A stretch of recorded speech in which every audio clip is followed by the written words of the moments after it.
আসসালামু আলাইকুম মেম্বার সাহেব, কেমন আছেন? ওয়ালাইকুম সালাম। আছি আলহামদুলিল্লাহ ভালোই। তা কি রে মাইনছিয়া, খবর কি তোর? আছো কেমন? আসছিলাম তো ভালোই, কিন্তু আপনার তো মেলা উন্নতি হয়েছে। তা কি? আপনি তো ভালোই গেছেন, আপনার মধ্যে তো সংস্কার ঢুকে গেছে। এই যে মনে করেন আমার নামটা এত সুন্দর মানিক, আর আপনি এটা সংস্কার করিয়া মানকে বানিয়ে হেলাইছেন। যদি আরেকটু সংস্কার করেন না, তো মানকে চিপে হেলাই দেবেন। ভালো। বাহ, এখানে খুব জ্ঞানের কথা কইলি।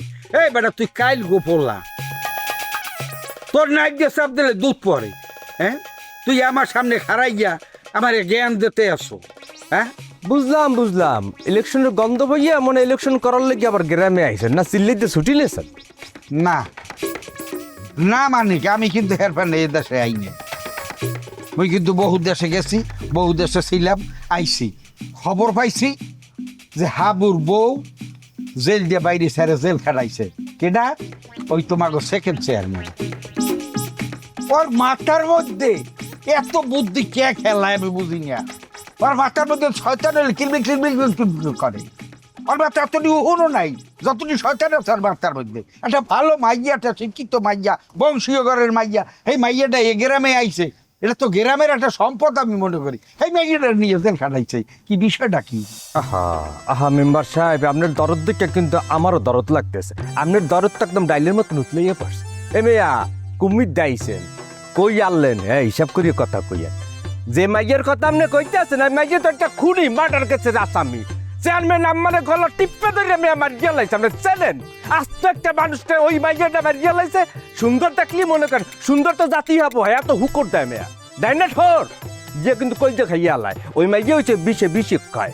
চেয়ারম্যান আমার দাদা তোর গাটা মাইয়ারে মারিয়া লাইছে। এই মাইয়াটা হ্যাঁ মতন রাতির মতন মানুষ রে। এতে মনে হয় তুই হার লগে আসি যেভাবে কইতে আছো, এখানে সাক্ষী চুক্তি দিয়া। এই তোর কথা কি হইবে? এর সিদ্ধান্ত নেবে আদালত। আদালতের রায়তে হইলো যাইয়া হে মার্ডার কেসের আসামি না কি, সেটা হলো যাইয়া আদালত কইবে। তোরা এত ফটর তোরা কি দেখছো? আর চেয়ারম্যানের কথা গাও, ওই ফার্স্ট চেয়ারম্যান সেকেন্ড চেয়ারম্যানের তোরা চেনো?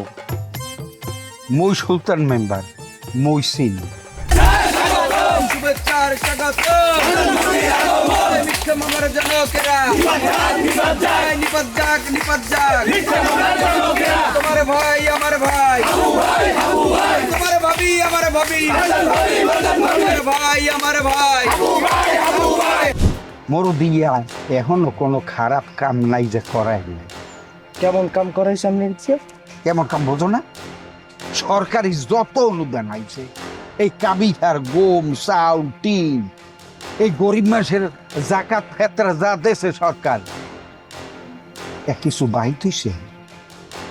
সরকারি ওষুধটা পর্যন্ত এই যে পর্যন্ত দেয় নাই কেউ রে। কত মানুষ কত রকমের মরছে। একবার যে সেলাইন লইয়া একটা কেস হইলো, এটাও কি আমাদের আন্ডারে আছে? তাই কি? ওই একটা কেস একটু সরকার একটু লড়াতে ছেলে, হ্যাঁ মাটি দিচ্ছে, কায়দা কালাম করিয়ে যাই হোক, আমি আলহাম কায়দা কালাম করিয়ে মাটি দিছি।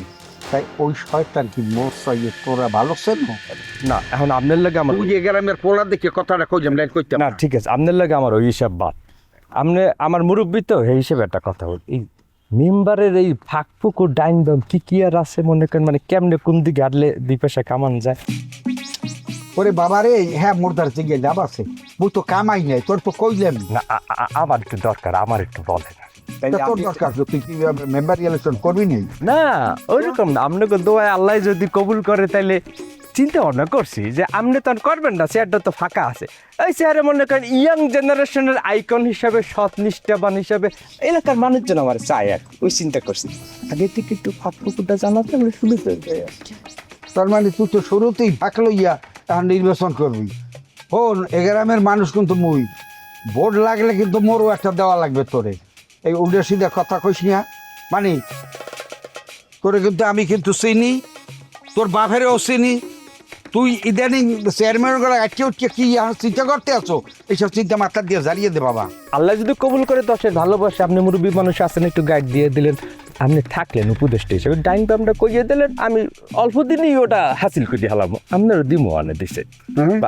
আমার দিবি তুই কথাবার্তা কার লগে শিখাও?